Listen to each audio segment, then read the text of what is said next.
promise this right off the bat. First, I'm a crier. And so are you, because we're sad. I'm also a friend. Scott and I have known each other for 50 years. He's older than I am. My father, Jim Wall, went to high school with his dad. And why I say that is because I hate going to funerals, one. But I hate going when somebody gets up and acts like they know somebody. I never met him. I never met him until yesterday. Through his family, through his mom and dad, I got to know a pretty rowdy dude, a pretty nice guy, somebody that I would wanted to know, somebody that I would want to stand up here and do him proud. And I'll tell you how deep that goes. I was standing in my closet this morning. I'm not going to give you the whole visual. And I was picking out a tie. And I picked out a tie that matched everything. And this Garcia tie kept looking at me. We want you to wear that Garcia tie. So I did, and I will. And I'll cry a little bit, and then I'll talk later, and I'll cry a little bit more, and so will you. Today is a gorgeous day. Awesome day, really, if you look at it. It's a day of celebration. And you know, there's people in this room that think that my boss, God, is a Huey, doesn't exist, and that's okay. This morning it's about love. And it's about the love of a family, it's about the love of friends, and it's about asking all the questions that need to be asked. Why? Gosh, why? So early, so young.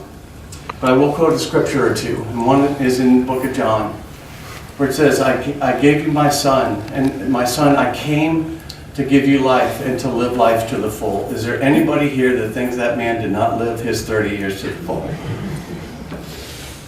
I think so. So there's a couple things I want to do as far as maintenance. One is that we are not going to do the normal thing, and I promise you, first promise, no sermon. Good? Good, so it'll be no sermon, and for those of you standing, I got a big applause there. But what there will be is us turning this into a tribute and a celebration to a friend, to a brother, to a son. And I know you have some stories. And I know the crosses were all put into this back room, so this isn't a church. And I think you need to share your hearts and your stories of your friend today. And I don't have anything to do today but to listen to the stories that you all have for him. And now's your chance. So later on, we are going to take the opportunity to talk. And there'll be a microphone that will be passed around. So if it's on your heart that you want to share that little story or even a long story, there's nobody here leaving until we're done talking about Charlie. Okay? So let me do some maintenance here and goodbye, and then we'll talk, and then we'll get this party started, so to speak. It's okay to cry. It's okay to grieve. And it's okay to laugh. And soon, like Biden said on the White House, your tears will turn to memories, and that'll turn to a smile. And that's what we can't wait for.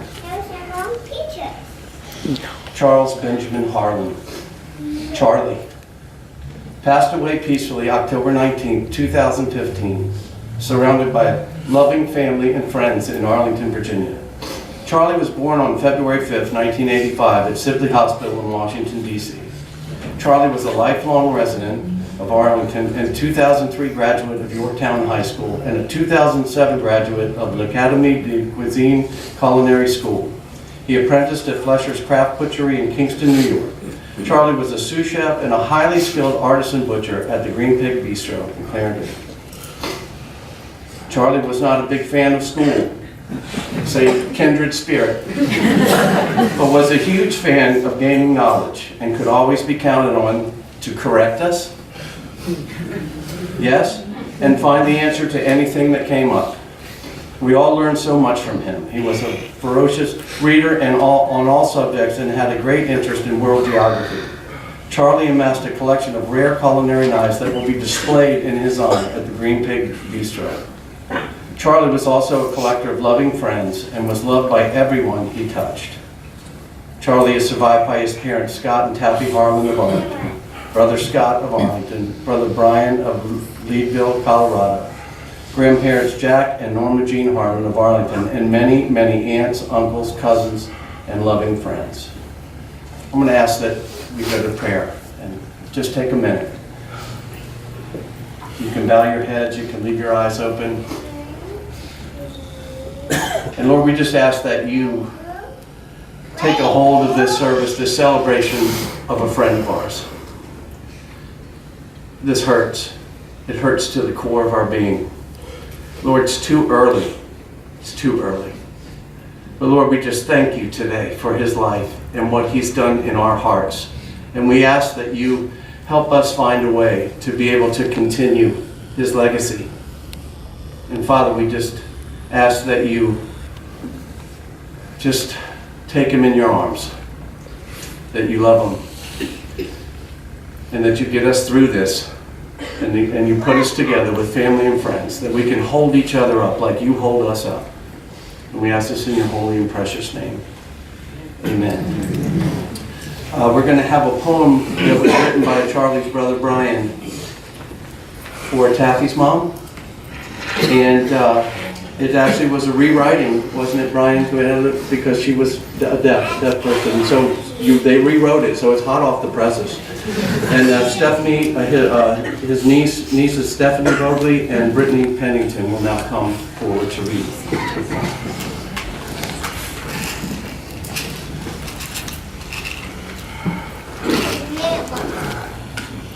It was like yesterday. I was holding your hand. And now you're doing it. I remember the smile on your face. All the good memories we will forever chase. You would always listen to what I had to say. You would always sit there listening each and every day.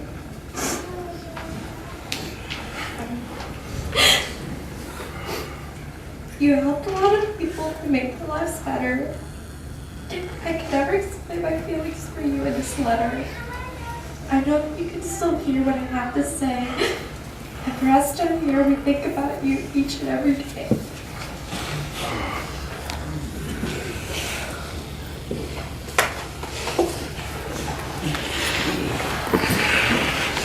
Okay.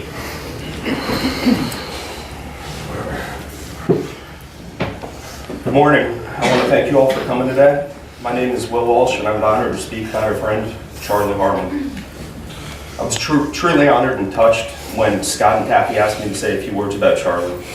I was also terrified, having always been scared of public speaking. I felt momentary comfort thinking I could read my comments, which I am doing. But then I remembered I never been good at reading out loud. Most importantly, though, I was scared that I could not truly do justice to Charlie, to the incredible person he was, and how much everyone loved him. I'm afraid I do not have the wit, vocabulary, or natural storytelling ability to convey his individual nature, generosity, and his love of his friends and family. I'm not sure that many people do have that ability to give Charlie the comments that he deserves, and I certainly do not. I will, however, give it my best shot. And I think that would be enough for Charlie. He was such a warm and accepting person, he would never expect more than you were able to give. I had a little bit of a bio here that was somewhat cribbed from the obituary, but we just heard all of that, so I don't need to get back into it. But about Charlie's background, being born in DC, lifelong resident of Arlington, graduate of Yorktown in the Academy des Cuisine, and then doing an apprenticeship, which he so cherished at Fleischer's in New York, and then working at Green Pig. But more importantly, Charlie was our grandson, our son, our brother, our nephew, our cousin, and our friend. I first met Charlie when I became friends with Scott in 6th grade. Charlie must have been around 7 years old. I've been good friends with Scott and the entire Harlan family ever since. Given the significant age difference, for a good portion of that time, I viewed Charlie mainly as Scott's younger brother. However, over the past 10 or 15 years, I became to know Charlie and love Charlie for the young man he was and the man he became. Speaking with friends over the past week, we have all remarked on how much joy Charlie brought to everyone around him. It was a pleasure to see Charlie with his huge smile, his warm embrace, always with a new story or interest to share. It was impossible not to have your spirits lifted by his presence. Charlie was a generous soul and a loving individual with a gregarious and lovable spirit. Charlie was a voracious reader who took great interest in many different topics. His varied interests are demonstrated by his lifelong interest in collecting. Scott and Taffy recently remarked on his love of collecting that dated back to early childhood. However, unlike many boys, myself included, who collected football and baseball cards, Charlie's interests were a bit different. He spent his time collecting cicadas.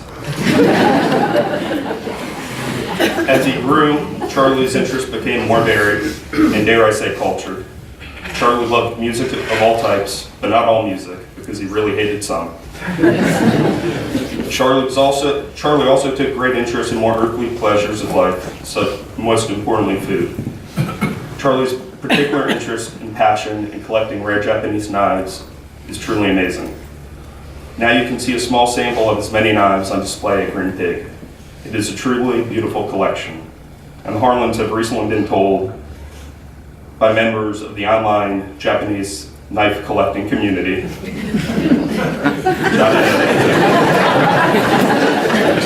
that Charlie's collection is one of the best in the country. In viewing his knife collection this week, I was even more amazed by his collection of knife sharpening stones.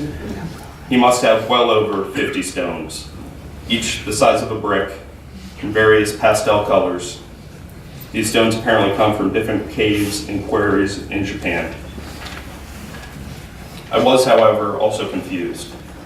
Charlie's collection is full of knives that were never intended to be, never have been, and never will be used. So I don't quite understand the need for any sharpening stones. He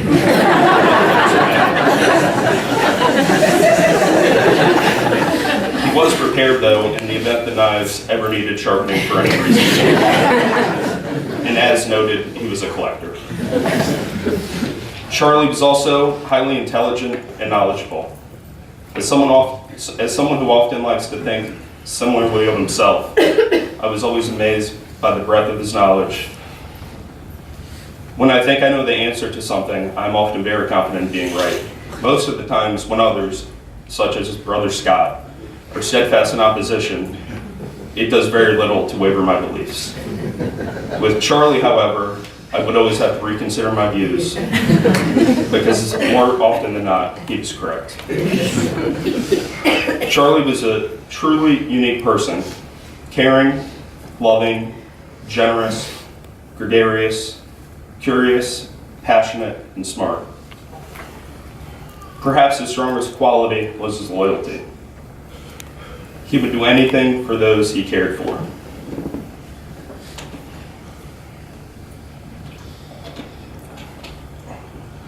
These are the reasons that we all love Charlie and why we will miss him so dearly. In closing, I would like to share a few comments with the Harlans. Scott, Taffy, Scott and Brian, the strength, the poise, and the grace you've demonstrated over the past week has been remarkable. Each of you individually, and more importantly as a family, have demonstrated these traits. While we should be comforting you, I know I speak for many others here when I say your strength and presence has comforted us. The grace that you've demonstrated in this heartbreaking time is awe-inspiring and inspirational, and something that all of us here can aspire to. So the time has come for us to share our hearts, to do a therapeutic emptying of awesome stories about Charlie. So Josh is going to has a microphone, unless you don't need one. There's some of you that think you don't, but you do. And he's going to pass the mic around. So Josh, if you could come out wherever you are, come out. And again, let me reiterate that we're not in any hurry, and I don't think the pig is closing anytime soon tonight, so we'll be here, and we'll be here for you. So please use this opportunity to pay tribute to your good friend. Yeah. Kind of annoyed you for a long time. Anybody that doesn't, Charlie's my best friend. Known him since I don't remember. I don't think that you get such shining and prime examples of what life should be very often in life. But Charlie was that. It didn't matter if we were hanging out and just watching TV, if we were driving and throwing fireworks in the back of John Chase's car as we drove by him. Lit.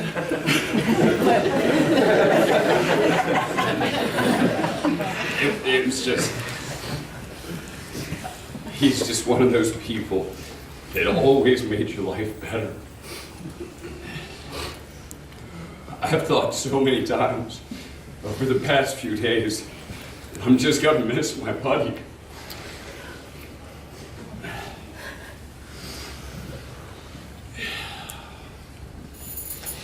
But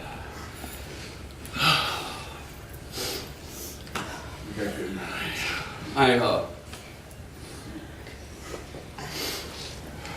know Charlie would be happy to see all these people here. And I think it's such an obvious example of how amazing he was. That all of these people came to celebrate his life. God and Tabby, you guys did really good. I love you, Charlie. We're longtime family friends of the Harlows. Our kids grew up together. And I want to share something about Charlie with all of you. Ted, Scott's friend, described us as the vacation buddies for the Harlows. We're also their dinner buddies. Went out to dinner quite a bit with Scott and Taffy. And one of the things I want to share with you is how much I look forward after dinner to go to their house and hoping that Charlie was there. Because Charlie, as everyone heard, is a very smart guy. He's half my age, at least twice as smart as me. Opinionated about everything. Maybe even twice as opinionated as me. But the nice thing about Charlie is when you talk to him about anything, you can talk to him about politics, you can talk to him about current events, you can talk to him about the most obscure thing you ever heard. And not only was he opinionated, but he wanted to share his opinion with you and share it in a way that was very respectful. He wanted to hear your opinion. And it's a shame we don't have more of that with everyone. But as opinionated as he was, he wanted to hear your opinion, and he'd change his if it made sense. If it didn't, he'd try to talk you out of yours. And I'm going to miss a lot of things about him, but that's the thing I'm going to miss most.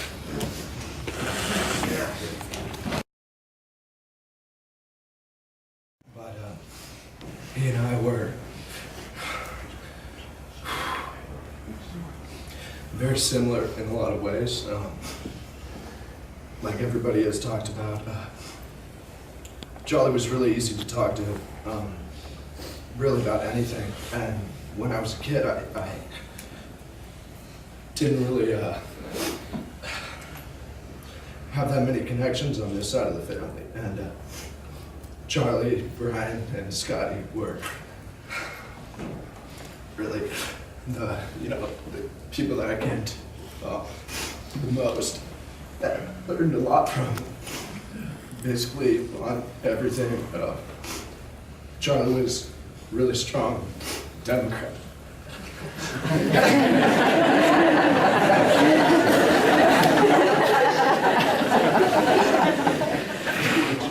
You're talking now. Saying this family is not an easy thing to always do. So recently, in the past years, as I became more, versed on the subject, I would I would talk to him late into the night about different things that he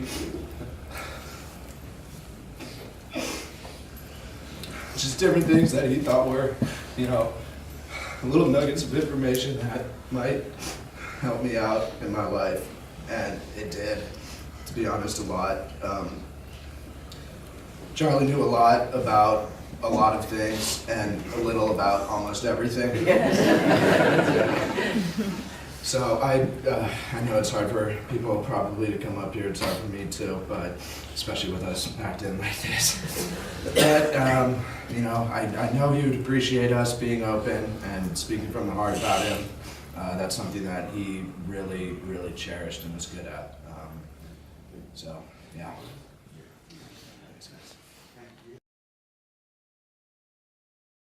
This opportunity and thinking about Charlie, just to say thank you.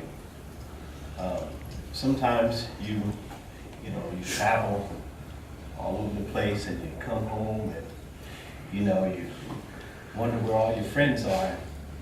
When I met the Harlan family and the Harlan family brought me on to the Green Pig, I met two sons of Scott Sr., Scott and Charlie, and they treated me like a brother. And from the time we really got together, it was like family. Charlie and I used to sit in the back. Sometimes everybody's busy doing what they're doing, and we'd have a cigarette and we'd talk. And the conversation would be so real and so Arlington boy-like. We graduated at two separate times, but we were Yorktown boys. 20 years apart, but we still rolled the same streets and ran through the same forest. So we had a lot of connections. And sometimes we would just sit back and we'd just be talking about stuff, talking about life. And we'd look at both of them, and Scotty would attest to, we look at both of each other with tears in our eyes for some reason. But I knew, that's just an old Arlington boy. That's Charlie. And, Danny, I remember we were working in one night in the Green Pig and my brother was there. And Danny didn't know that, my brother, Danny went to school together. And my other brother was there talking to Danny.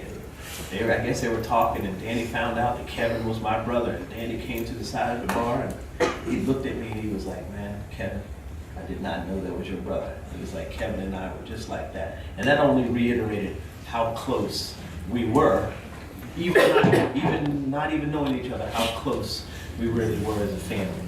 So again, as I started, I just want to say thank you. I love you. I love Charlie. And whatever you guys need, I'll be here. Thank you so very much. Thank you, Mom. I'm a friend of the family, and if you don't know me, let me tell you, I'm not a public speaker. But Charlie came to me in a dream last night and said to try and say some words to my mom, to give her some comfort. And I argued with him. I said I wasn't going to do it because I'm not a public speaker. And when I woke up, I prepared a speech. Just a few words. It looks like a lot, but it's in big writing, so I met Charlie when he was 3 years old. He went in the same preschool as my twins, Tommy and Jimmy, because Pat and Brian were in the same kindergarten together, and the entire family clicked. Charlie was a bundle of energy, although as he got older, he slowed down. The still waters still ran very deep. But even at such a young age, he had such a thirst for knowledge. That kid asked why every time I was with him. He always wanted to know why. And we're all sitting here asking why. Why did this happen? Can you imagine the argument? I mean, the debate? I mean, the conversation we would have with Charlie now? And you all know, you've all heard that Charlie knew so much about everything and could argue his point. So imagine the conversation he'd be having with us about this. I don't know if Charlie believed in God. but God believed in Charlie. God, as any loving father, looks past our failings and our sins and our faults and looks into our heart and our soul. And what he sees in Charlie is such a big, wonderful heart. And he's packed, as many said, in 30 years, and then many of us twice his age have done in our lifetime.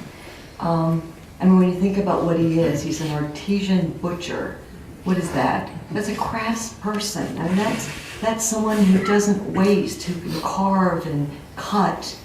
And I think I had to drop out of biology because I wouldn't even dissect a frog. And he would talk about that with me, or argue about that with me.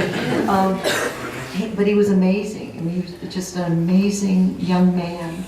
And I can't, and we can't make sense out of this tragedy. We don't know why he was taken from us. He touched so many lives. I mean, just look around us. Look at how many people are here. Taffy always jokes with me about being a nun. So I do want to leave just some words from the Book of Wisdom. The righteous, though they die early, will be at rest. For old age is not honored for length of time or measured by number of years. But understanding is gray hair for anyone, and a blameless life is ripe old age. There were some who pleased God and were loved by him, and while living among sinners were taken up. They were caught up so that evil might not change their understanding or guile deceive their souls. For the fascination of wickedness obscures what is good, and roving desire perverts the innocent mind. Being perfected in a short time, they fulfilled long years, for their souls were pleasing to the Lord. Therefore he took them quickly from the midst of wickedness. Yet the people saw and did not understand or take such a thing to heart, that God's grace and mercy are with his elect, and that he watches over his holy ones. Charlie's faith. And Charlie had more faith than me. He had faith in one thing, and that was his atheism. He was sure. He was 100%. And I don't know, he knows a lot more right now, I didn't quite have that full faith in nothing, and it wasn't. He was sure. And I like to think that he was wrong, that he's up there in paradise dealing with 72 virgins.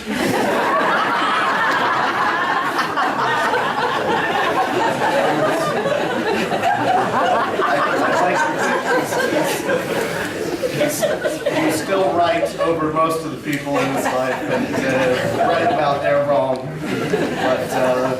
but wrong about more, and the next step. So I just I wanted to make that put that out there.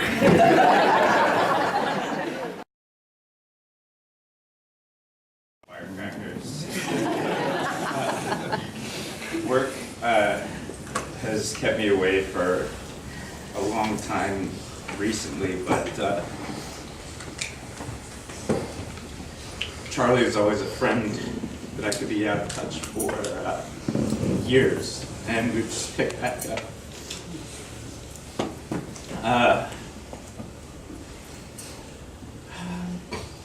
He was brilliant and an idiot, and he was one of my best friends. I can't believe this. That's all I got.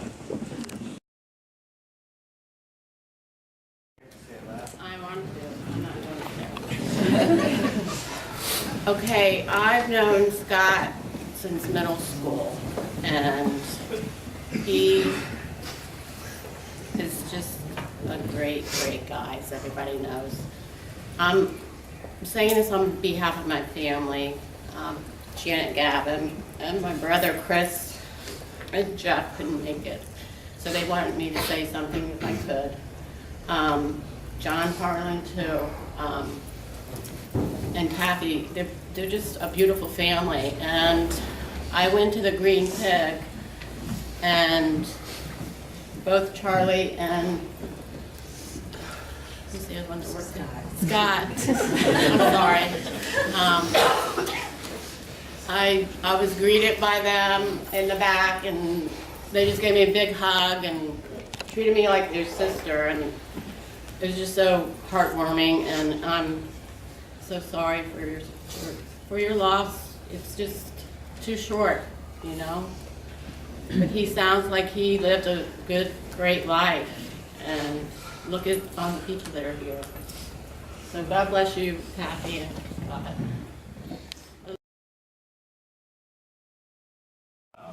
But he was a guy who left a pretty big impression on your life. And I have two stories, if you guys don't mind indulging me. In the summers, Ryan and Charlie are a couple years younger than I am. And in the summers, my grandmother was usually staying with us, and Charlie came over for dinner all the time. And it was basically my grandmother's favorite thing in the world, because my grandmother loved to cook. And she was Southern, and she would say, "Zach, don't you know that Charlie Harlan, he is the eatingest boy in the world."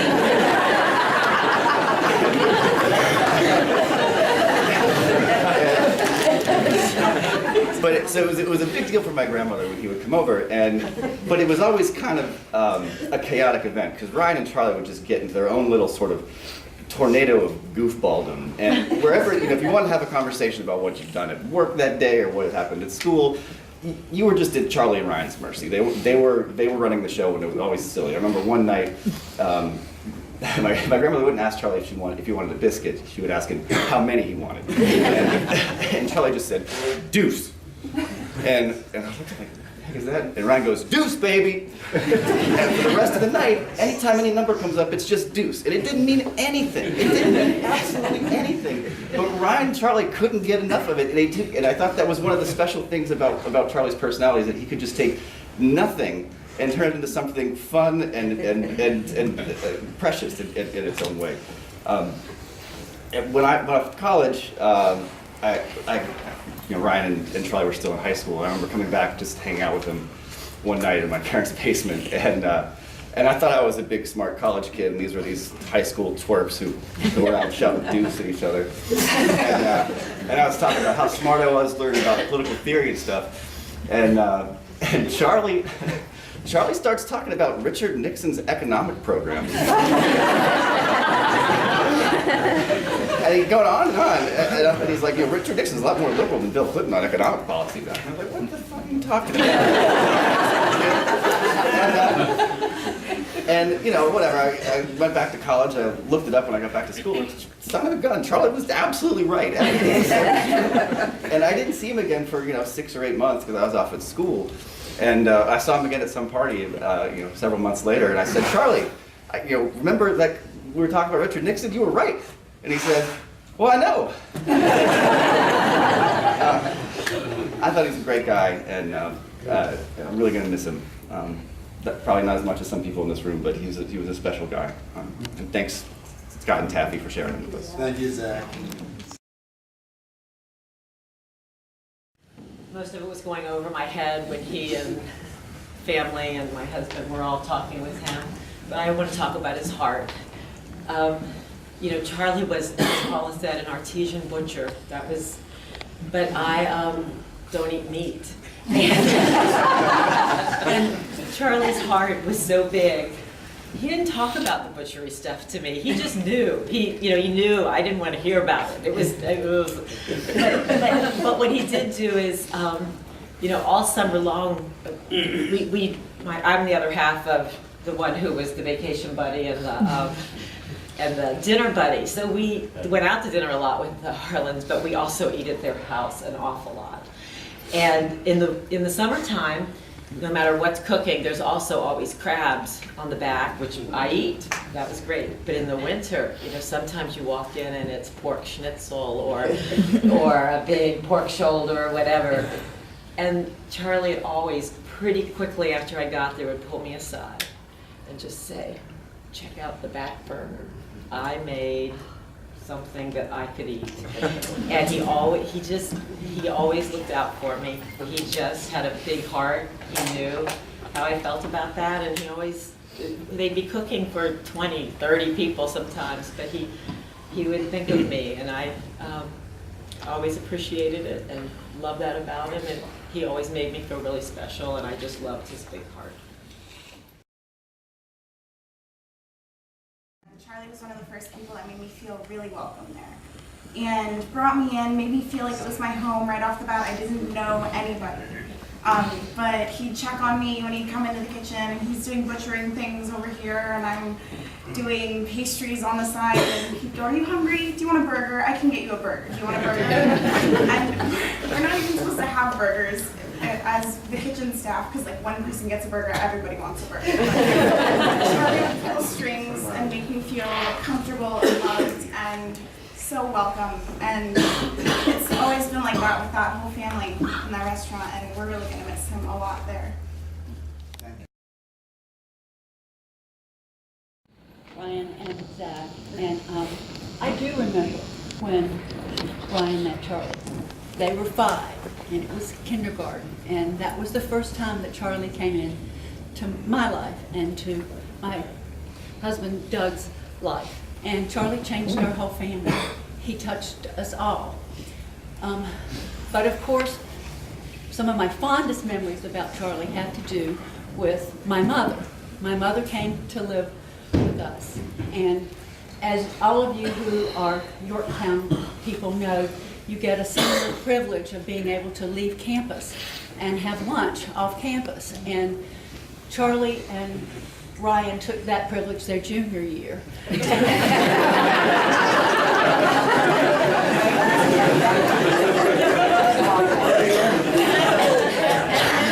asked them, how do you do that? And they said, we're bigger than they all are. They think we're seniors. So they would come home every day and have lunch with my mother.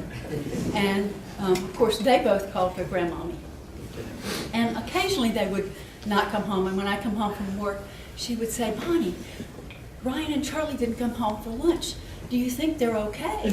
And I really thought they were off doing something they shouldn't do. But I said, they'll be fine. They'll be fine. When my mom died, Charlie wanted to come with us, ride with us to my hometown in North Carolina. And come to her funeral. And as luck would have it, we wound up being a pallbearer short. And Charlie came up to me and he said, Bonnie, it would be my honor if I could be Grandmommy's pallbearer. And of course, it was the most beautiful thing in the world for him to do. And so that is a memory I will cherish for the rest of my life. And then, of course, when Ryan met Jess was unaware that she was getting a package deal.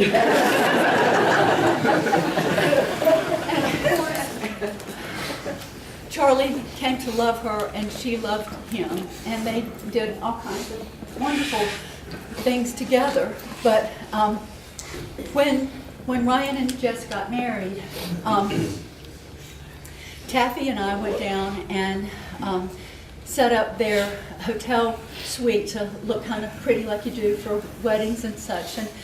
And they didn't want it, Ryan really didn't want me to do that, but I was bound and determined to do it. And so Charlie conspired to keep Ryan and Jess away until Taffy and I could finish our work. And so, then it was Charlie's job to, get them there. And it was a big surprise, and, they liked it. But later on that evening, Taffy called me up and said, Bonnie, Charlie's not leaving. He's spending the night in this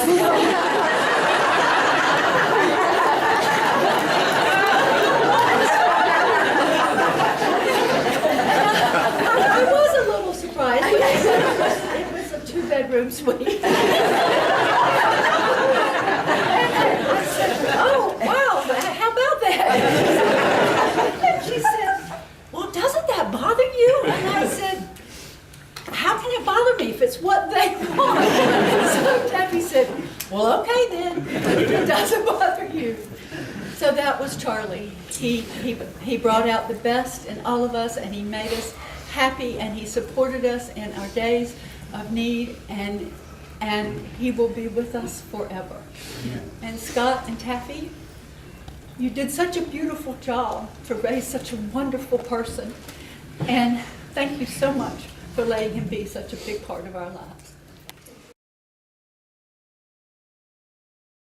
Through Brian Carter, and ended up being one of my absolute best friends. And he would do whatever it took to have a good time.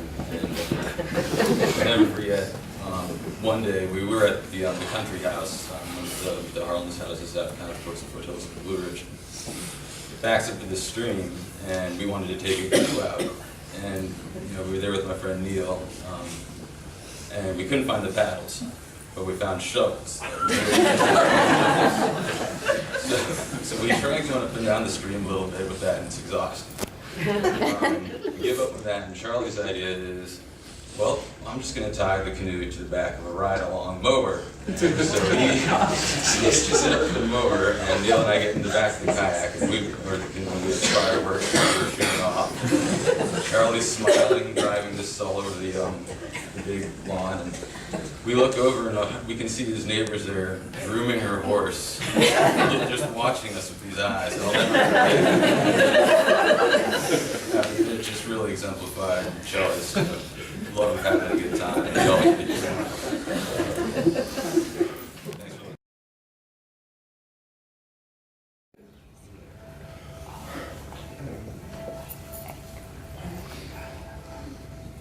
Sorry. On behalf of all the Latino people who works in the kitchen and who got to know Charlie, we love him. And a lot of us couldn't make it here, but as I say, I would like to speak about that.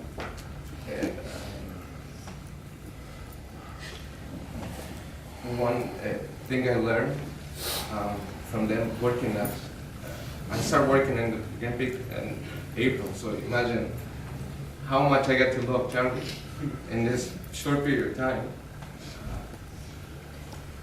And we all got to love him, and the way he was with us, and always playing, and especially when he was sharpening the knives, and he was teaching us at the same time we were watching and passing by him. He was teaching us how to sharpen the knives. Like, I can't believe this chick. They let the knives you get. Oh, I just get it to the next level. And the guys in the kitchen were playing all this Mexican music, and then I remember I switched to some Bob Marley. And he was like, "No, let's hear some good Mexican music." Chopping knives. So we all love him, and we all gonna miss him. Thank you.